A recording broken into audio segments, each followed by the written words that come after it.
अपने बारे में केवल इतना बताऊं कि मैं धन्यवाद करता हूं बार काउंसिल ऑफ दिल्ली के, कि जिसने मुझे अपने अधिवक्ता गण में शामिल किया, मुझे इस लायक समझा और मैं 2012 से लेकर अब तक एक मुकाम पर खड़ा हूं, जिसके कहने पर एक इशारे पर सारा काम होता है।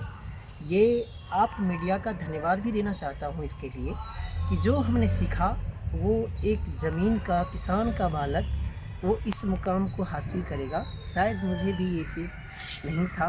दूसरा कि एक हमारे गुरु जो अचलाराम पवार कर्नल रिटायर्ड, उन्होंने मुझे एक शिक्षा दी थी कि गलत नहीं सुनना और गलत बर्दाश्त नहीं करना।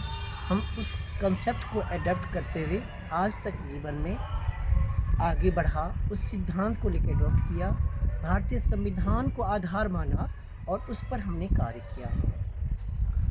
पहली बात कि जो अभी का सिस्टम है, सिस्टम कितना करप्ट है, कितना अच्छा है, हम उस पर कोई कमेंट्स नहीं करना चाहते। किसी के लिए हो सकता हो बहुत अच्छा हो, पर मेरे लिए जो चीज़ है, जीवन का एक अनुभव मैं आपसे शेयर करना चाहता हूँ। 2012 का इनरोलमेंट मेरे साथ हुआ, जो बार काउंसिल ने मुझे इस लायक समझा, एडवोकेसी में मैं आया। उससे पहले डीसीपी प्रभाकर, पूर्वी दिल्ली के जो डीसीपी थे प्रभाकर जी, उन्होंने एक संयुक्त सचिव भारत सरकार के DARPG, जो भारत सरकार के DARPG मंत्रालय होता है, वो उसके एक निर्देश के बाद डीसीपी प्रभाकर जी ने हमारे मामले को लेकर किसी को छोड़ा नहीं, सबको उठाया।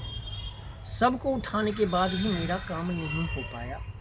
मामला गांधीनगर का था। उस टाइम के कुछ राजनीतिक लोग इसमें हाथ धोकर पड़े हुए थे, जिस वजह से हम आज तक परेशान हुए हैं।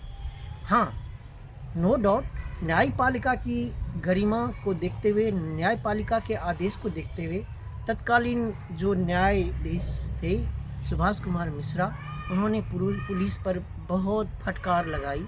उन्होंने कहा कि आखिर क्या दिक्कत आ रही है कि आपराधिक मामला होते हुए भी आपने इस मामले को दर्ज नहीं किया। तो उस दौरान तत्कालीन उनको प्रभाव से हटा दिया गया। आपराधिक विवाद ऐसा है कि ये कुल मिलाकर धोखाधड़ी, जालसाजी और लूटपाट से संबंधित ये मामला गांधीनगर का है, जिस पर कई लोगों ने हमारी मदद करी। No doubt, DCP Prabhakar ji, DCP Ajay Kumar ji और जितने सम्मानित अधिक हायर अथॉरिटी के लोग थे, सब ने मुझे सपोर्ट किया। लेकिन इतने सपोर्ट होने के बाद भी हमारी किसी ने सुनवाई नीचे स्तर के लोगों ने नहीं करी, जिसका मुख्य कारण था कि उस टाइम के 3 पुलिस के अधिकारी, संजोगवश मुझे उसमें से एक अधिकारी कल कोर्ट में मिल गए। जो मैंने देखा, भगवान का प्रसाद जिसे कहते हैं कि कलयुग है, उनका हालत पैरलेस है, वो बाएं साइड से प्रभावित है। नाम लेना इसलिए उचित समझता हूँ कि अरविंद कुमार SI उस टाइम थे, अभी वो रिटायर कर गए। वो कल सामने मिल गए, जिसे कहते हैं भगवान के रूप में मिलना।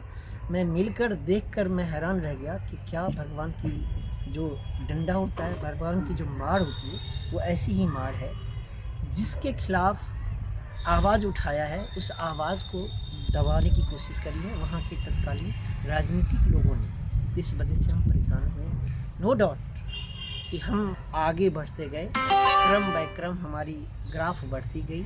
आप लोगों का सहयोग हमेशा मिलता गया, हमारे गुरु का आशीर्वाद मिलता गया, समाज का सहयोग मिलता गया, पर आज तक हम फेस कर रहे हैं, आखिर कब तक। जन शिकायत आयोग के अधिकारी ने भी मुझे सपोर्ट किया, मानव अधिकार आयोग के अधिकारी ने भी सपोर्ट किया, लेकिन यदि सपोर्ट नहीं किया तो वो गांधीनगर थाने के लोकल अधिकारी, जिसके वजह से हम परेशान इतने हो गए कि 16 नवंबर 2016 में मेरे पिताजी का देहांत हो गया। तब तक मैं केवल कंप्लेन देता गया। मैं न्यायपालिका की शरण में नहीं आया। 2017 में मैंने न्यायपालिका की शरण में आए, जिसमें तत्कालीन सुभाष कुमार मिश्रा ने डायरेक्शन दिया था, ओरल डायरेक्शन दिया था कि आप FIR दर्ज क्यों नहीं कर रहे हो। हालांकि इसके बदले उनको हटा भी दिया गया था, चूँकि राजनीतिक रंजिशन है जो इस केस में पूरा संलिप्त है, जिस कारण हम परेशान हैं। नवीन जी, पूरा मामला क्या है, अब इस बारे में भी बताएं। मामला धोखाधड़ी से रिलेटेड है। पुलिस की संलिप्तता से रिलेटेड है। हालांकि प्रशासनिक दबाव के कारण मैं समझ रहा हूँ कि हमारे मामले में आज तक डिले किया गया, जिसमें डायरेक्टली राजनीतिक हस्तक्षेप है। ये धोखाधड़ी, जालसाजी, कूटरचित दस्तावेजों का इस्तेमाल किया जाना और न्याय प्रणाली का डायरेक्शन को नहीं मानना, ये सबसे बड़ी बात है इस केस के अंदर। एक जो गिरोह का सरगना था, हमने अंशतः कहना चाहिए कि उसको उजागर करने में हमने कामयाबी हासिल करी। हालांकि लोगों ने सपोर्ट किया और जिस वजह से न्यायपालिका में मामला अभी विचाराधीन है। लेकिन हाँ, जो 12 साल पहले प्रशासनिक अधिकारी को करना चाहिए वो आज सामने उजागर किया है। यदि पहले 12 साल पहले यदि ये चीज़ मिल जाती मुझे, तो शायद मेरे पिताजी का देहांत नहीं होता, हमारी इतनी परेशानी नहीं बढ़ती, हमारी पारिवारिक जो परेशानी बढ़ी है या सामाजिक प्रतिष्ठा जो दौर पर लगी वो शायद नहीं लगी।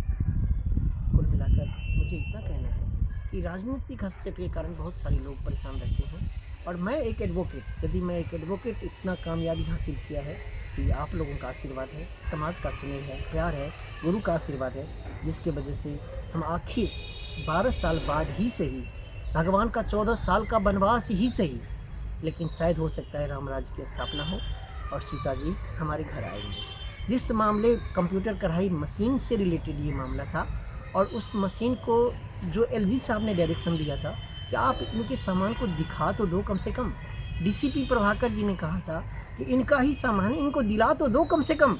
ना आज तक सामान दिखाया गया है, ना ही सामान दिलाया गया है और ना ही इन लोगों के कारण जो हमारी परेशानी बढ़ी है इनके खिलाफ कोई मामला दर्ज करने की जरूरत करी है। जिसने भी इनके खिलाफ आवाज़ उठाई है या तो उनको ट्रांसफ़र कर दिया गया है या उनको सस्पेंड कर दिया गया है या हमारी फाइल को नष्ट कर दिया गया है। कुल मिलाकर बात यह आती है कि आखिर बर्दाश्त करूं तो कब तक।